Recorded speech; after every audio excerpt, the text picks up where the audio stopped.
Well, welcome everyone to the Nourish Together Gut, Heart, and Mind podcast.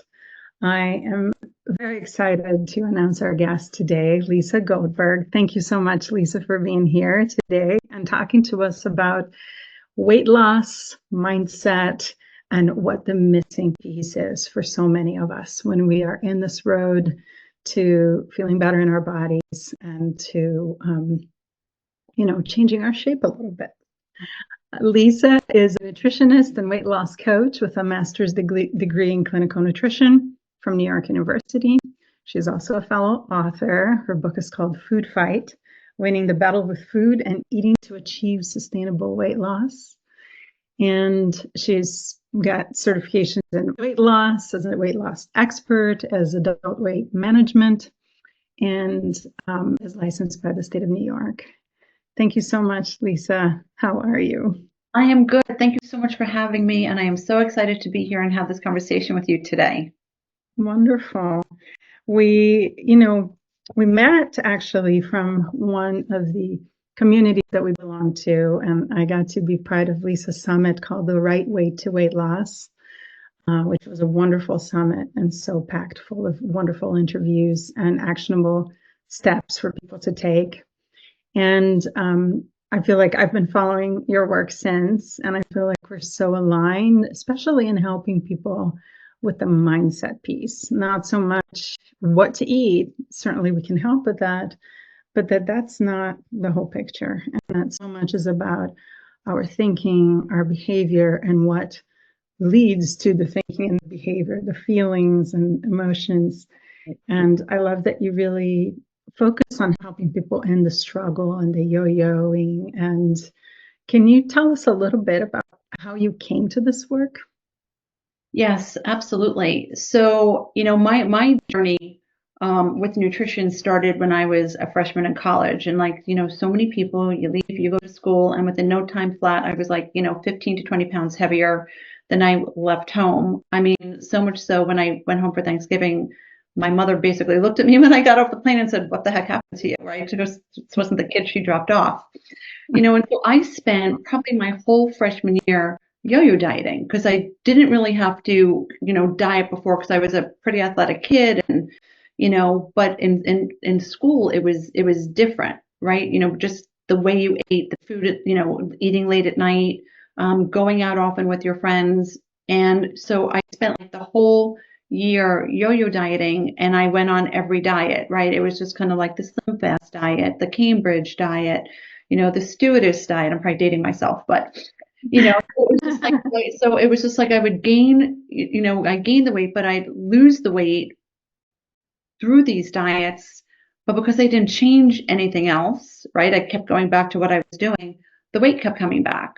So that was my experience. And it also happened even though, I started to, figure it out by the time I graduated. Then I moved into Manhattan, had two roommates, and kind of the cycle started again, right? So I spent a good 10 years, what I call living on the diet roller coaster, not knowing any better. But, fast forward, I ended up not getting a degree in nutrition, which I initially wanted, but was terribly afraid of all the organic chemistry and all the chemistries and the biochemistries, the young brain. But fast forward, when I was in my late 20s, I had switched careers and decided to go back for my master's in nutrition. And having gotten that, started working with clients, I noticed that the clients at the end of, one of our consulting when we first started, when we first were meeting, what can I eat after dinner?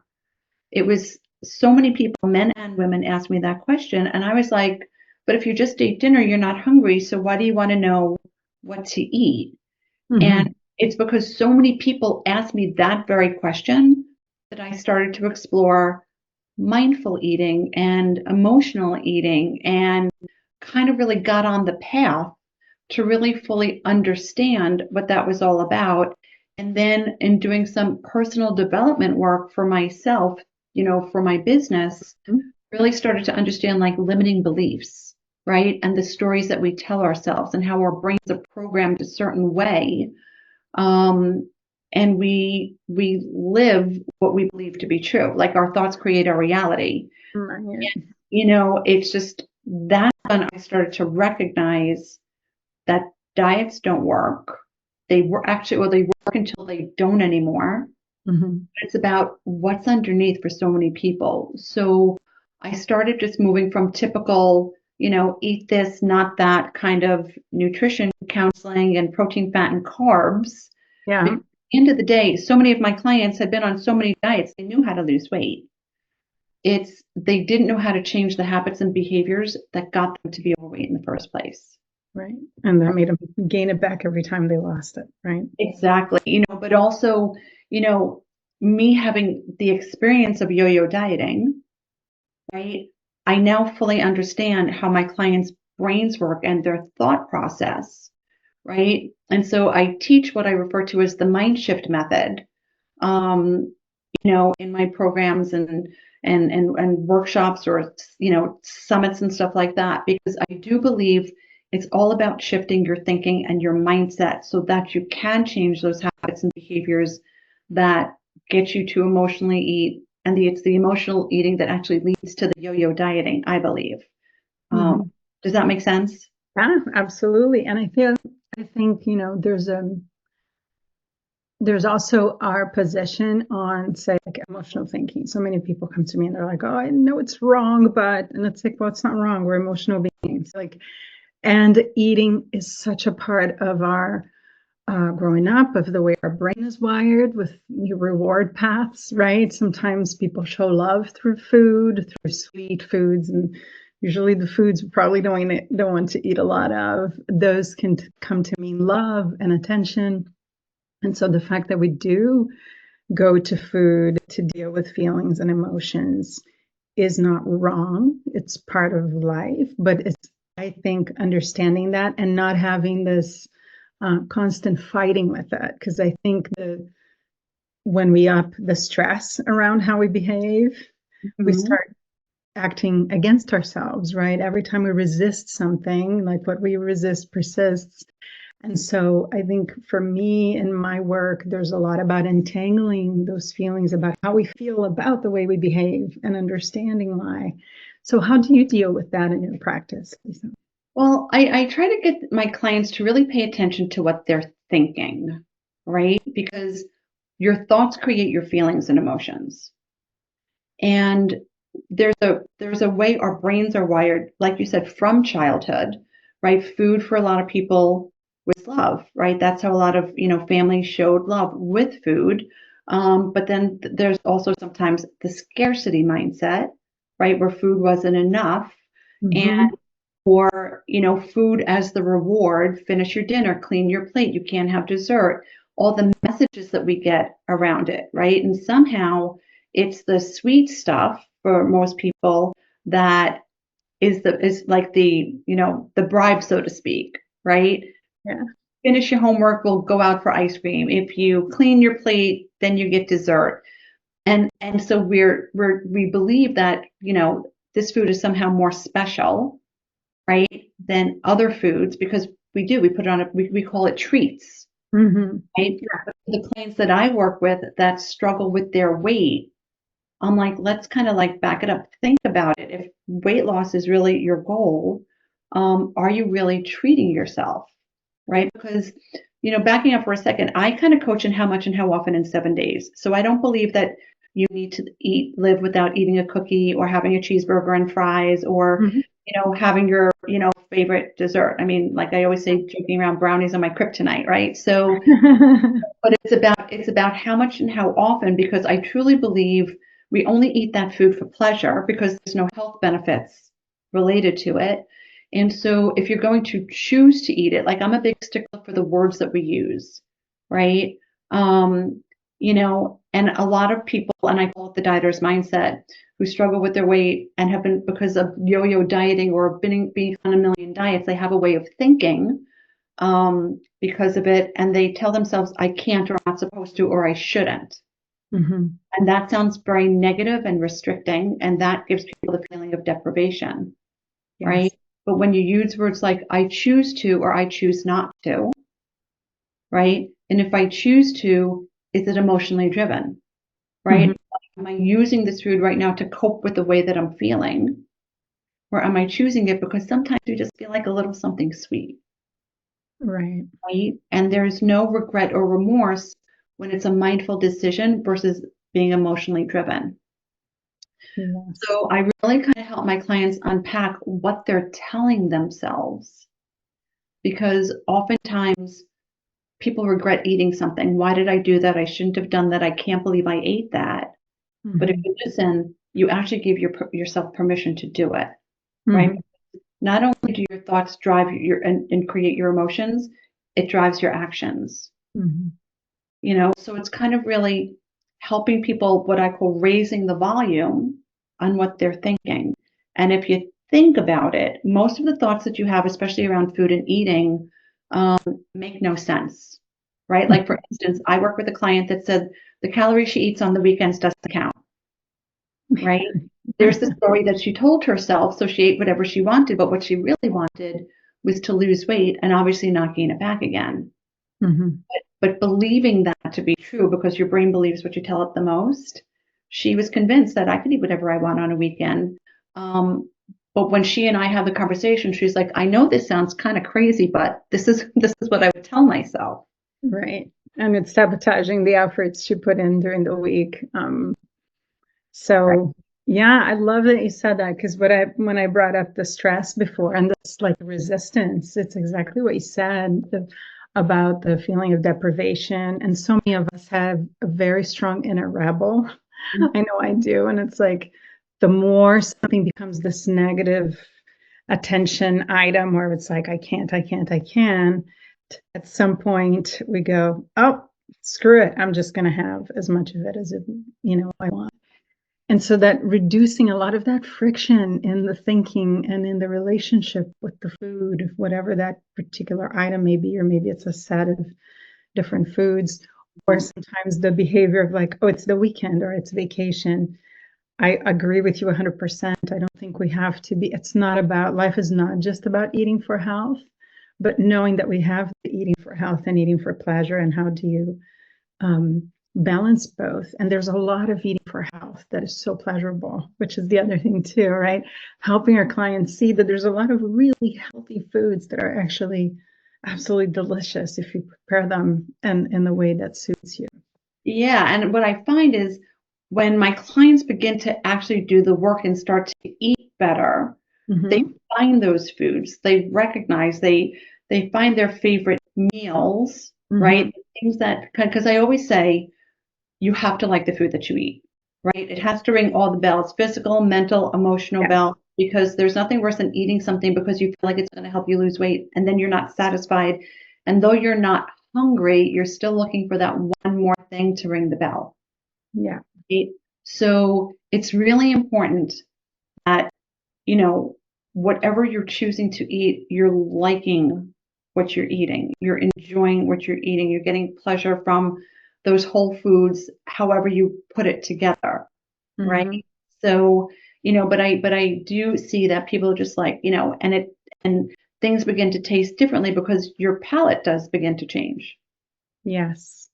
We are so primed for a much higher sugar intake than our grandparents certainly had, because of the processing of a lot of the products that tends to be on our tables, unfortunately, and in the stores. But once people start, I find the same thing, like eating whole foods and cooking and actually figuring out, what kind of spices, what kind of sort of boosters or meal enhancements, that we use, from seaweed to sesame seeds to, a little sea salt or paprika or whatever it is. But people start finding like, oh, I can really make these Brussels sprouts taste amazing. Um, and I think after a while, not only the palate regulates for the salt and sugar and fat content, but I feel like the body starts absorbing the nutrients it has needed so desperately for so long, that there's a different way of feeling sated. Do you find that as well? Yeah, 100%. And here's what I know to be true and factual, because a lot of what I do with my clients is I keep them connected to the facts, because I feel like when we could take the emotion out of it, Mhm. um, they could see the forest from the trees, right? So, just in the healthier eating, like they know for a fact when they eat healthy, they feel better. They're happier and prouder of themselves. They go to bed not feeling overfull and Hmm. regretful. And that brings peace, joy, happiness, feeling proud of yourself. Um, as opposed to when they're emotional eating, so there's a definite distinction between how when you feed yourself well, you not only feel physically, but mentally and emotionally, right? Hmm. And I try to keep people connected to that because that's the part that they tend to, especially when they're emotionally triggered, that they forget, Yeah. right? Like they forget, but they know intuitively they're going to feel bad about it, but they do it anyway, right? Hmm. That's the inner self-sabotaging voice that is driving them. And I feel like that's the part of the programming of the brain and the thinking that needs to change, right? That's the mind shift Right. that needs to happen. Because when you change your thinking around it, the behavior changes, right? You'll take a different action, Yeah. right? And people are coming from like a place of deeper love for themselves and so a true sense of self-care. And I've had many clients tell me self-care is like not even in my dictionary, right? Or maybe it means shopping or salon, but it's not like this daily caring, loving relationship with self. And for many of us, it's hard to develop that. It's kind of a difficult thing at first to be able to look in the mirror and say, I love you and really mean it. I'm wondering how much of this kind of self-care, self-love piece do you include in your work? It has to be included. It has to be included. Like self-care, like in talking about just 2 minutes ago, and we were talking about preparing the healthy foods, finding the seasonings, and preparing the Brussels sprouts in a certain way. Most people, or maybe not most people, but a lot of people will say, I don't have time. Mm-hmm. I don't have time, right? It's too hard. It's too much of an effort. Self-care and self-love is making the time, right, to do that for yourself. That's kind and loving for yourself, right? Mm-hmm. Going to fast takeout isn't kind and loving, especially if you want to feel better in your body, if you want to feel better about your health.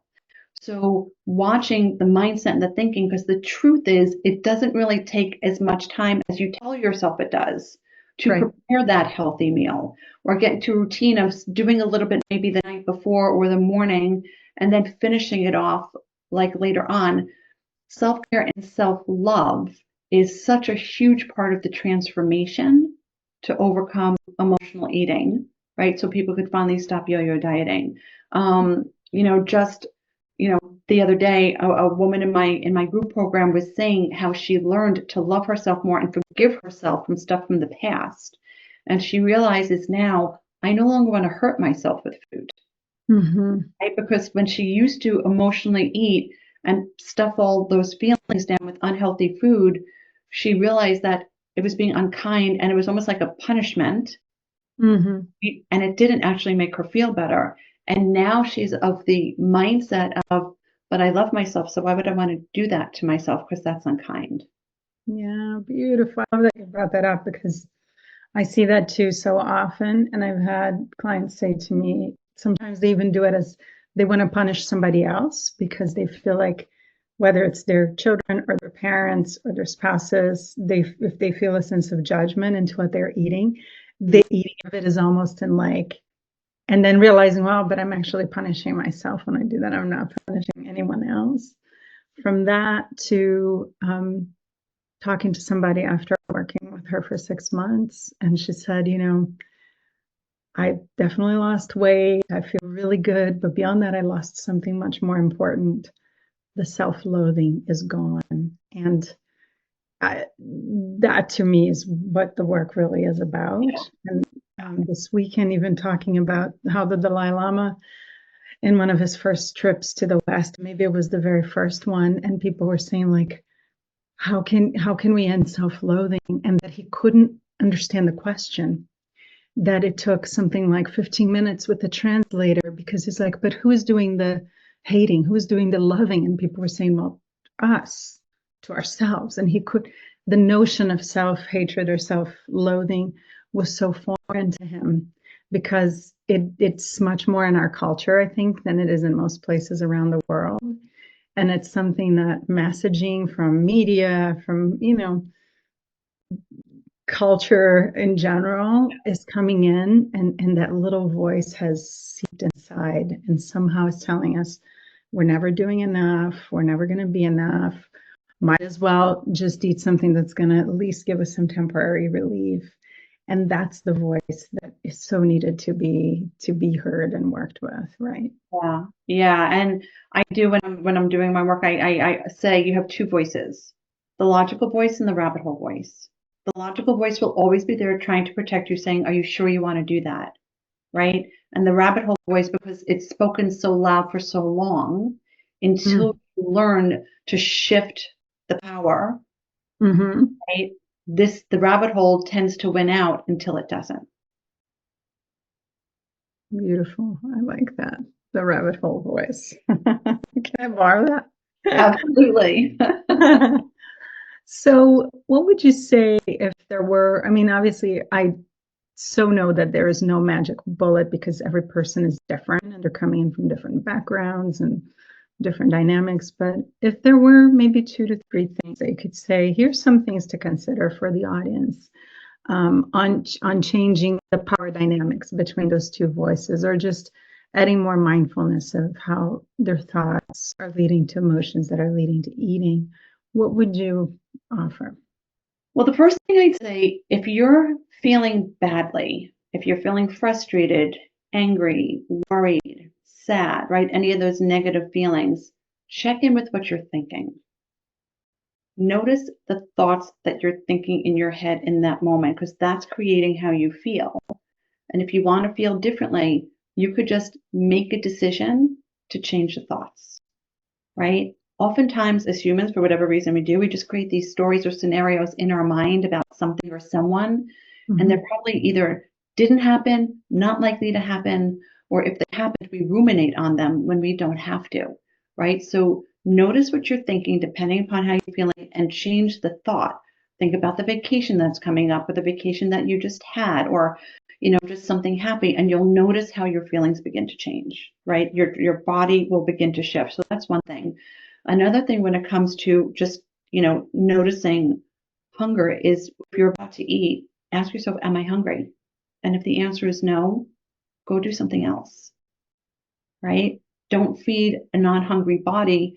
Get kind of connected to, well, if I'm thinking about food, what is it that I'm really needing, right? If I'm not hungry, and then the other thing I say is just raise the volume on the thoughts. Like if you emotionally eat, or if you, overeat, or even binge eat, and then you wonder, why did I do that? I don't understand. Like if your goal is really to lose weight, but you have these self-sabotaging behaviors, raise the volume on the directive that you're giving to yourself and what you're saying, because you will do what you tell yourself to do. And in order to understand why you've done that, check back with what you were saying to yourself, and Ty, you said something earlier, where sometimes when we're being triggered, we want to just say, screw it, and we eat it anyway. But what you're really saying is, screw me.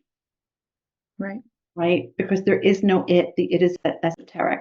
So I don't have time for this. This is too hard. Screw it. I'll worry about it later. You have to change the words to me or I. Yes. Because the only thing you're not making time for is yourself. The only thing that's getting screwed if you choose to eat something you're not hungry for, or you wish you didn't, is yourself. Right. And all your effort.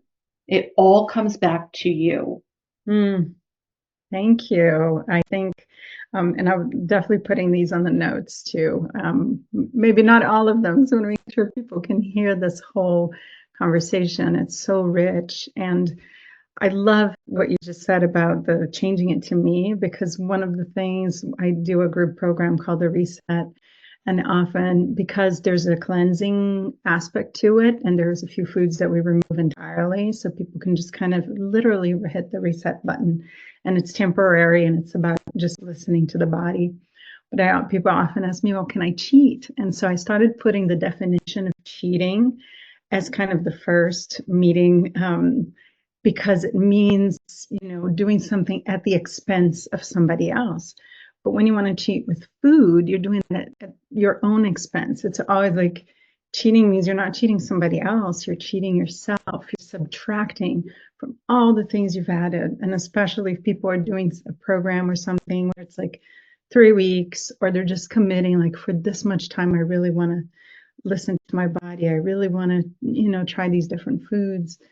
That if you undermine that, then you undermine that whole commitment and the time and money that you've spent on the thing, right? So cheating, screw it, all of those, it's really good to uncover that language and really understand what it means. Thank you. 100%. I'm all about the words and the words that you use. It's so important. Yes, that's huge. So tell us a little bit about how you work with people, and if you have any programs coming up that people can join. Yeah, absolutely. So I work with people both, privately one-on-one and in a group setting. The group is called, What Are You Really Hungry For? And the private is called Mind Shift Mastery for Weight Loss. But I have coming up, starting October 7th, is a free 5-day workshop called The Missing Piece, The Key to Lasting Weight Loss. And anybody can attend. As I said, it's free to join, and it's 5 days. And I take you through what I refer to as my mind shift method that I teach my clients, right? And it's talking about like the steps of, how to nourish your body, because the food part is important, knowing what to eat and how to feed yourself, but also uncovering the self-talk and what your triggers are and how to manage your mindset, right? And how to stay in practice once you learn how to do these things. Mm-hmm. So yes, and it's just and it's interactive, right? So we do get to have discussions during the course of the workshop where people do get to ask questions, Great. pose questions to the chat, because I do want people to walk away with actionable steps over the course of the 5 days. So again, it's October 7th to the 11th, and it's free to anybody who wants to join. And if you listen to this, to make it easy for you, the link to register is called tocreateyourchange.com. Great. And I will post the link also on the notes section of this video. So it'll be very easily accessible for people to come and be part of it. I highly recommend it. And I think, we do very similar work, but sometimes you may say something in just such a way that will actually land for people. And my aim is to help all of my clients and all of the audience that comes to this podcast to have as many tools as possible. So I do very much believe in your work and support it, and want people to come and participate. And it's great that it's a free program, so they get to get a little taste of how to do this, right? And actually, I have one more question that came to mind, because I'm curious how you would deal with somebody who says, and tell me if you've seen this before. I imagine you have. Oh, when I'm home and I'm making my own schedule, and there's not a lot of interference, I'm really good about eating well and cooking my meals. But the minute I go on vacation, or I'm with extended family, or I'm out with friends, all that mindfulness goes out the door, and I make not so great decisions. What do you see there as something that could help that person with? So I'm a really direct nutritionist and weight loss coach, because I feel like people who struggle with the weight have been kidding themselves for a really long time. So sometimes you kind of really need to peel back the curtain. So what I would say is, why would you eat in a way that's different than when you eat at home, right? So when you're out or you're on vacation, why would you feed yourself on vacation in a way that you wouldn't eat at home? Right? So most people open the floodgates on vacation, and I also ask people to kind of like fast forward a little bit. How do you want to feel when you get home? Do you want to regret it? Because the minute you gain those few pounds on vacation and you're home and you regret it, you have just gotten rid of all those loving, fun memories from the vacation because now you're just so focused because you know, like the evidence from the past has shown. So it's just like, you know, it's always your responsibility to take care of yourself, no matter where you are in the world. And that means how you feed yourself is you taking care of yourself. So why wouldn't you still take good care of yourself when you're out with friends or when you're on vacation? You know, why would you maybe let somebody, you know, push you or pressure you to eat something you'd prefer not to, right? So how do you want to feel when you leave that dinner table or when you get home from vacation? Those are things that I remind people don't disconnect from, right? Because the fun isn't the food. The fun is the experience that you're having with the people around you. Yes. And food is just a part of it, right? And if feeling good in the skin that you live in is important to you, well, then I would be like, stay focused on, I take care of myself and I feed myself well no matter where I am or who I'm with. Yeah, that's wonderful. Thank you. That's well said. And I do think it's back to those beliefs of like, oh, it would be easier to just go with the flow or to have what other people are having or to experience, just whatever's available in each place, which maybe there's a small percentage of time for that for sure. Having just been on vacation myself, it was about tasting things and, cultural aspects and sometimes being in a place where options were limited, but having the safeguard of like, I'm still taking care, I still love myself. I'm not just gonna eat fried food all day if I know that that absolutely does not agree with me, which is the case here. But how do I go through this experience while also loving myself? Maybe being open to certain things, but it's not about the group swaying me. It's about what does my center really want? Right, exactly. Because the truth is, it doesn't matter what anybody else thinks. And I have this conversation often about peer pressure and worrying about what somebody else thinks. It only matters what you think. Because whatever you're feeling like somebody wants you to share, they want you to have a drink because they want to have a drink. They want you to have french fries because they're eating some french fries. The food is going in your body. And if you prefer not to, I'm just like, take a stand for yourself. You're not telling them they can't. You're just, you know, developing some boundaries for yourself and just saying, I'm good. Thank you. I prefer not to, but go ahead and, you enjoy, right?